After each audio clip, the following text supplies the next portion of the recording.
कार्यक्रम में इस बार आपको बताएंगे तकनीक के साइड इफेक्ट्स के बारे में जो आपकी सुरक्षा को साइबर जगत में डालता है खतरे में।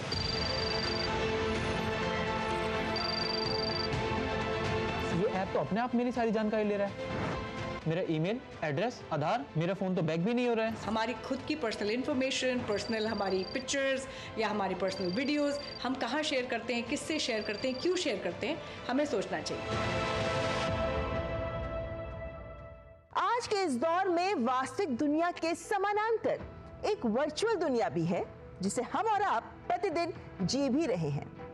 वास्तविक दुनिया में तो हम लोगों से मिलकर जांच लेते हैं कि कौन कैसा है, लेकिन इस वर्चुअल दुनिया में कैसे जांचें?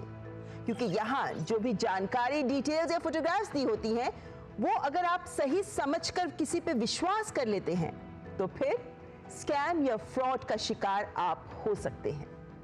क्योंकि इस वर्चुअल दुनिया में किसी भी एड, लिंक, किसी भी ऑफर को संदेह से देखने की आपको आदत डाल लेनी चाहिए।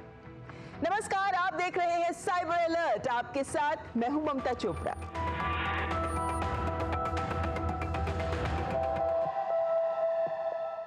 टेक्नोलॉजी के बढ़ते कदमों से हम सब अत्यंत उत्साहित होते हैं, लेकिन क्या आप जानते हैं कि तकनीक के साइड इफेक्ट्स भी होते हैं जो अब सामने भी आ रहे हैं।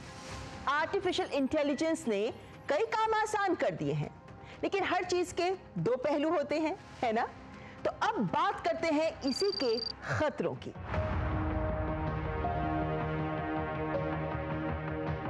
आज ऐसे कई ऐप्स हैं जो आर्टिफिशियल इंटेलिजेंस की मदद से नकली तस्वीरें बनाते हैं जो लोगों की असल पहचान से भी अधिक आकर्षक नजर आती हैं।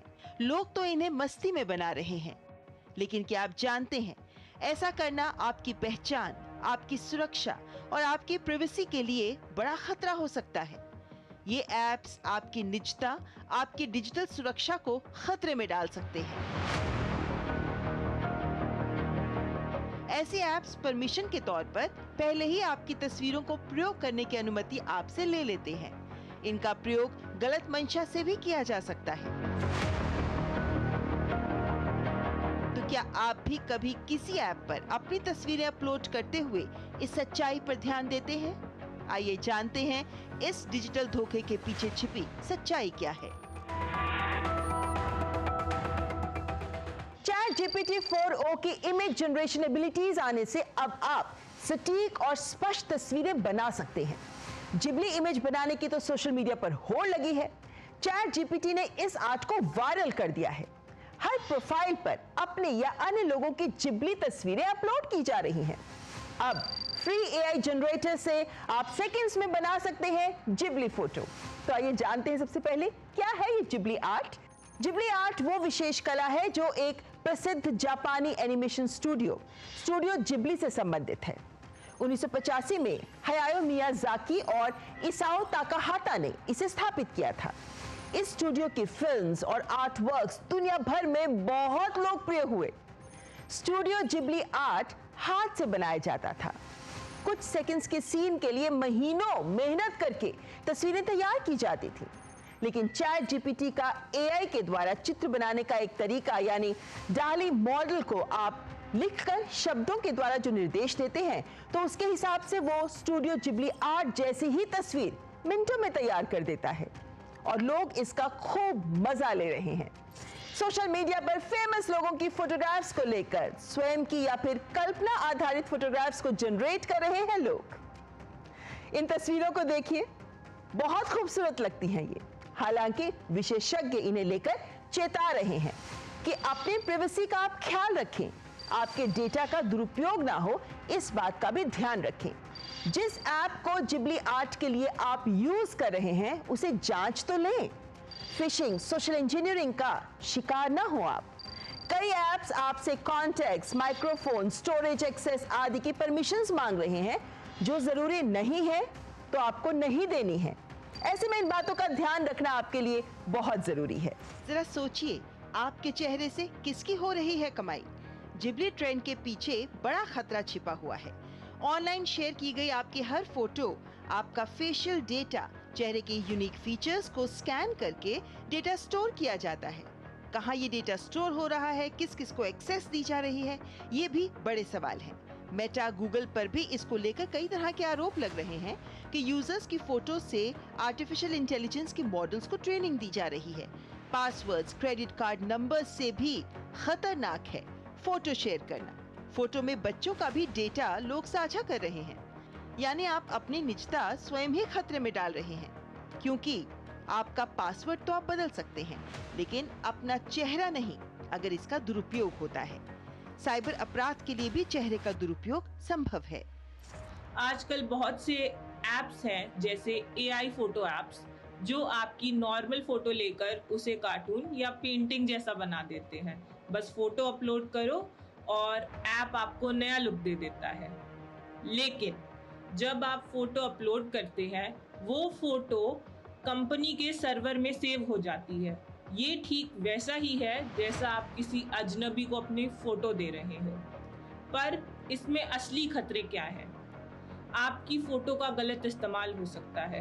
कोई भी आपकी फोटो लेकर आपका नाम, आपका घर का एड्रेस जान सकता है और उससे फेक आईडी बना सकता है, लोन ले सकता है या झूठा प्रोफाइल बना सकता है। इसे आइडेंटिटी थेफ्ट भी कहते हैं। प्राइवेसी का नुकसान हो सकता है। ये ऐप कंपनीज आपकी फोटोज को बेच सकती हैं, आपके चेहरे की जानकारी किसी और के साथ साझा कर सकती हैं। फेक वीडियोस, आज की टेक्नोलॉजी से कोई भी आपकी फोटो से कोई झूठा वीडियो बना सकता है जिसमें आप कुछ ऐसा कर रहे हो जो आपने कभी किया ही नहीं है। इसे ही डीप फेक कहते हैं। ब्लैकमेल का खतरा भी बढ़ सकता है। अगर किसी के पास आपकी कोई फोटो है तो वो आपको ब्लैकमेल कर सकता है। खासकर बच्चों की फोटोज सबसे ज्यादा खतरनाक होती हैं। गोवा पुलिस और अलग अलग प्रदेशों की पुलिस भी आगाह कर रही है और AI ऐप्स के माध्यम से जिबली फोटो तैयार करने को लेकर सावधान भी कर रही है कि सभी AI ऐप्स गोपनीयता का ध्यान नहीं रखते। लोगों को अपनी व्यक्तिगत फोटोग्राफ्स को अपलोड करने से पहले सोचना चाहिए। ये तमाम वो पोस्ट हैं प्लेटफॉर्म X पर जिनके माध्यम से विभिन्न प्रदेशों की पुलिस आपको आगाह कर रही है। और जब मैंने स्वयं ChatGPT से ही इसे लेकर सवाल पूछा कि क्या AI जनरेटर से जिबली फोटो बनाना सेफ है, तो उसने विस्तृत जवाब दिया। क्या? ChatGPT का कहना है कि निजता और सुरक्षा कारणों से खतरा है। जैसे अपनी फोटोग्राफ डालकर आप प्लेटफॉर्म को अनुमति देते हैं कि वो आपकी फोटो को यूज कर ले, फिर आपके अपनी तस्वीर पर नियंत्रण नहीं रहता और दुरुपयोग होने की संभावना रहती है। प्लेटफॉर्म से डेटा लीक हो सकता है। एक सिक्योरिटी रिसर्चर का उदाहरण भी दिया ChatGPT ने, जिसने AI इमेज जनरेशन कंपनी के डेटाबेस को एक्सपोज कर 95,000 फोटोग्राफ्स को हासिल कर लिया। साथ ही ChatGPT सुझाव भी दे रहा है कि AI टूल यूज करने से पहले उसकी प्राइवेसी पॉलिसी को आप अवश्य देख लें। पर्सनल डेटा ना शेयर करें। जो प्लेटफॉर्म्स निजता और सुरक्षा का ज्यादा ध्यान रखते हैं उन्हें ही आप यूज करें। क्या आप ऐसा करते हैं? शायद नहीं। तो मात्र एक तस्वीर के लिए अपना डेटा खतरे में डालने से पहले सोच जरूर लें, उसके बाद ही कदम उठाएं।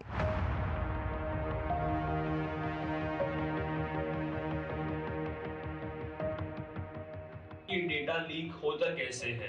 अगर AI मॉडल को ऐसी जानकारी से ट्रेनिंग दी हो जिसके अंदर आपका नाम और ईमेल हो, पर उसे ठीक से एनोनिमाइज नहीं किया गया हो, तो मॉडल आपकी जानकारी को कभी भी आउटपुट में वापस दे सकता है।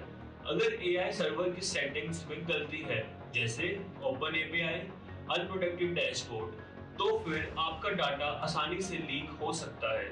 अगर कोई अंदर का आदमी या फिर कोई डेवलपर जिसके पास डाटा का एक्सेस हो, वो इसे पैसों के लिए बेच सकता है।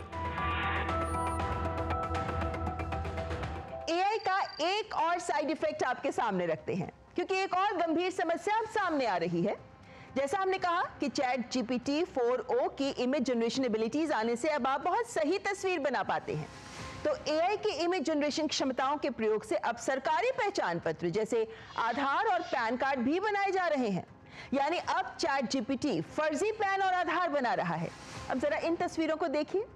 एलन मस्क के इस आधार कार्ड पर अगर आप नजर डालते हैं तो आपको लगेगा शायद एलन मस्क भारतीय बन रहे हैं।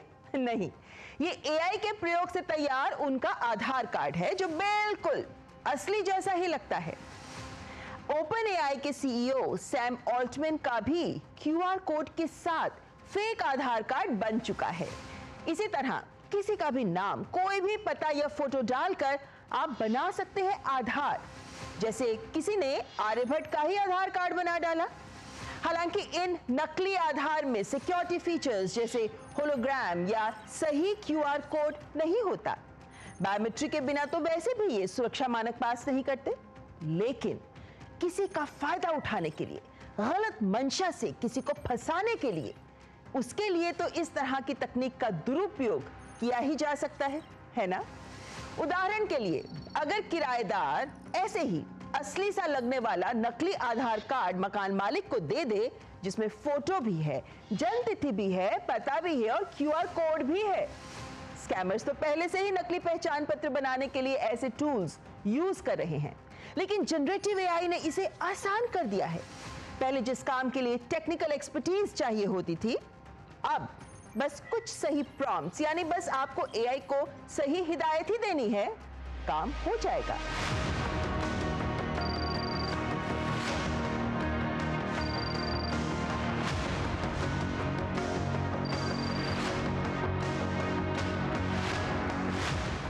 कभी सोच के देखिए, आप अपना पिक्चर क्या किसी को देंगे?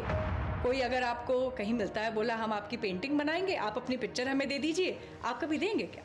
नहीं देंगे। लेकिन आप इंटरनेट पे अपनी पिक्चर अपलोड कर देते हैं क्योंकि आपको जिबली की एनिमेशन चाहिए।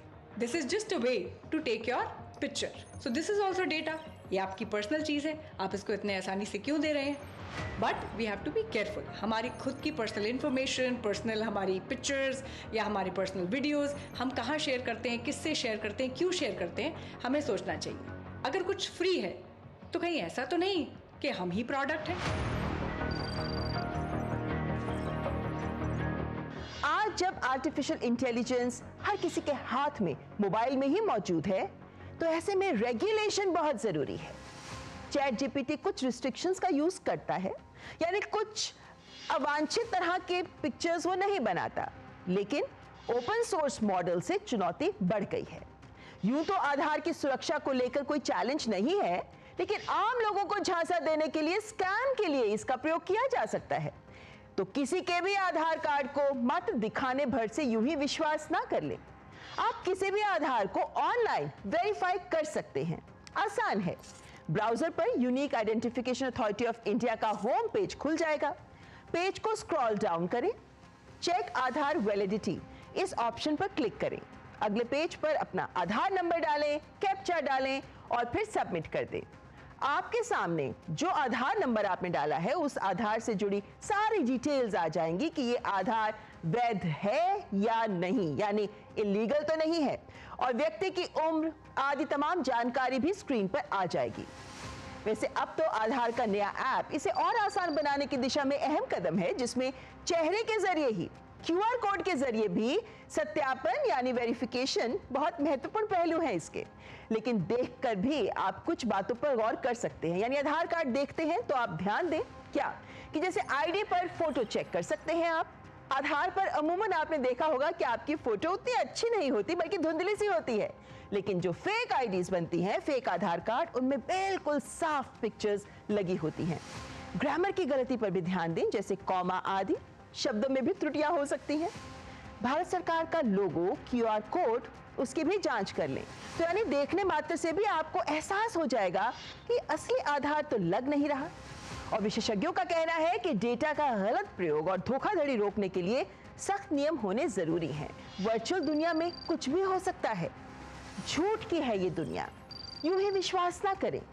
ये स्कैमर्स तो आपको कहीं भी फंसा सकते हैं।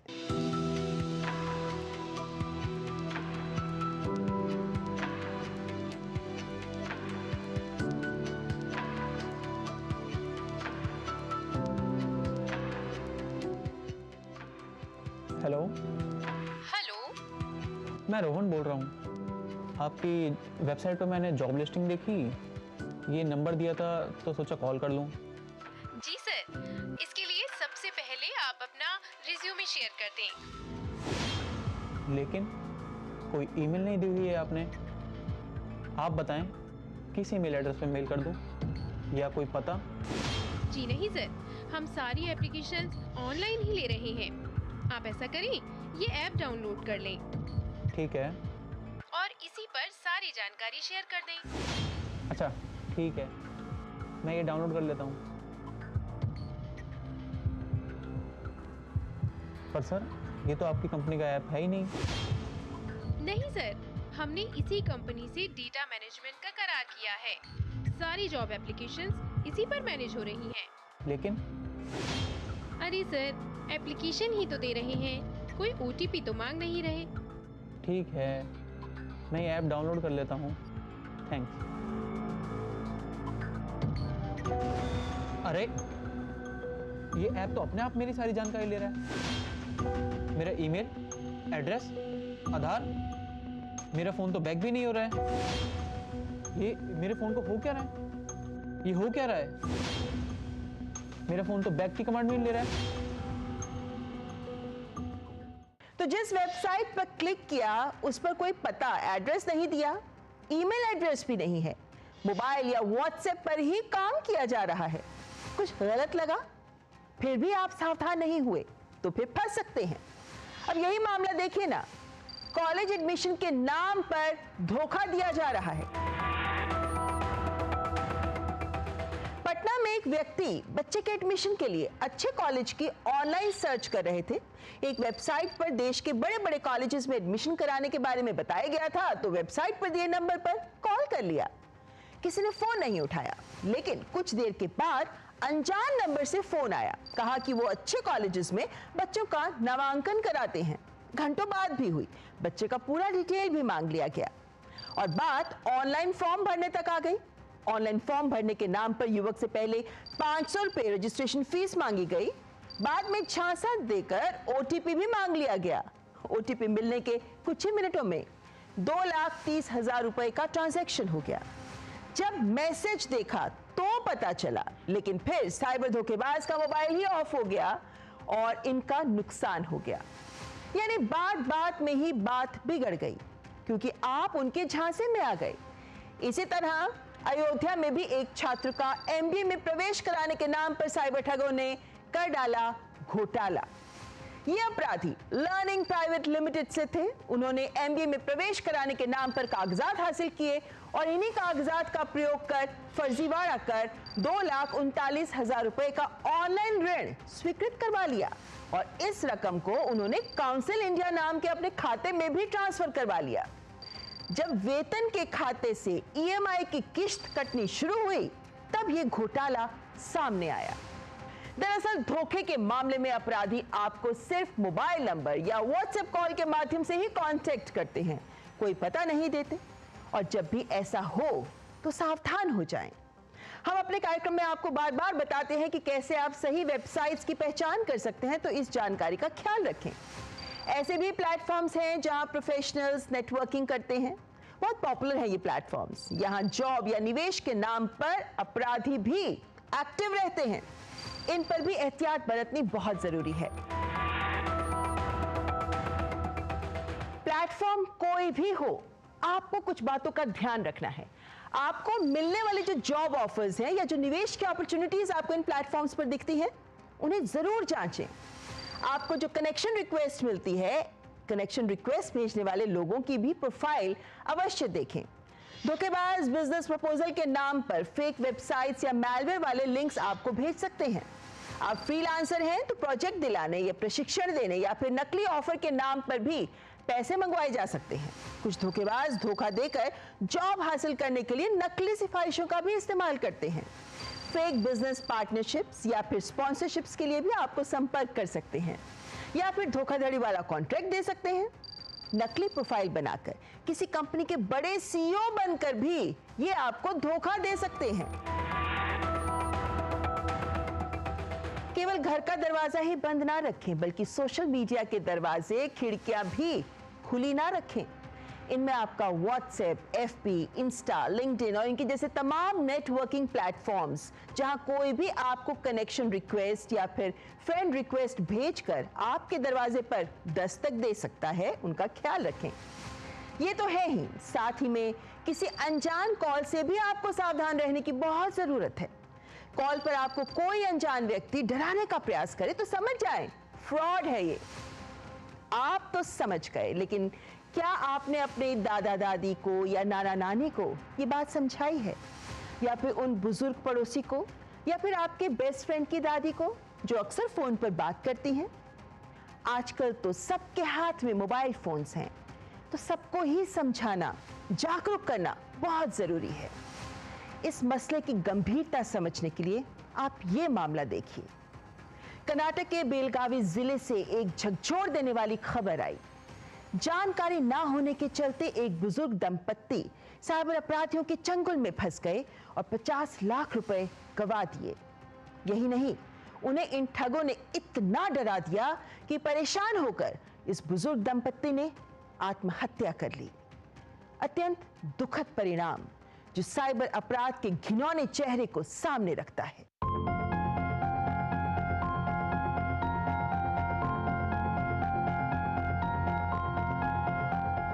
कर्नाटक का बेलगावी जिला, जहां पैर पसार रहा है साइबर अपराध, जहां ठगी से आहत एक बुजुर्ग दंपत्ति ने ठगों के गिरफ्तार करने की धमकी से डरकर अपनी जान ही दे दी। दंपत्ति द्वारा छोड़े गए सुसाइड नोट में लिखा था कि दिल्ली क्राइम ब्रांच का अधिकारी बनकर जालसाजों द्वारा धमकाने के बाद वे निराशा और डर से जूझ रहे थे। आत्महत्या नोट नोडिरो प्रकार सुसाइड नोट के अनुसार साइबर क्राइम में 50 लाख या अधिक रुपए उन्होंने गंवा दिए। पुलिस जांच कर रही है। वे साइबर फ्रॉड में फंस गए थे और इन पर इसका बहुत बुरा प्रभाव पड़ा। उन्होंने फ्रॉड होने के बाद ठगों को बहुत कॉल किए और फिर मैसेज डाला कि अगर आप हमारे फोन का जवाब नहीं दोगे तो हम आत्महत्या कर लेंगे। ये बहुत ही दुर्भाग्यपूर्ण घटना है। एटलीस्ट उन्हें पुलिस को संपर्क करना चाहिए था, तो हम उन्हें बचा सकते थे। ये समाज के लिए एक अलर्ट है कि अगर आप ऐसी किसी मुश्किल में फंसते हैं तो पुलिस की मदद लें, ताकि पुलिस आपकी मदद कर पाए। पुलिस के अनुसार जालसाजों ने वीडियो कॉल के जरिए दंपत्ति से संपर्क किया और उन पर आपराधिक मामले में शामिल होने का झूठा आरोप लगाया और सेटलमेंट फीस के तौर पर 5 लाख रुपए की मांग की, लेकिन उत्पीड़न खत्म नहीं हुआ। धोखेबाजों ने उन्हें धमकाना जारी रखा और 50 लाख से अधिक रुपए उनसे ऐंठ लिए।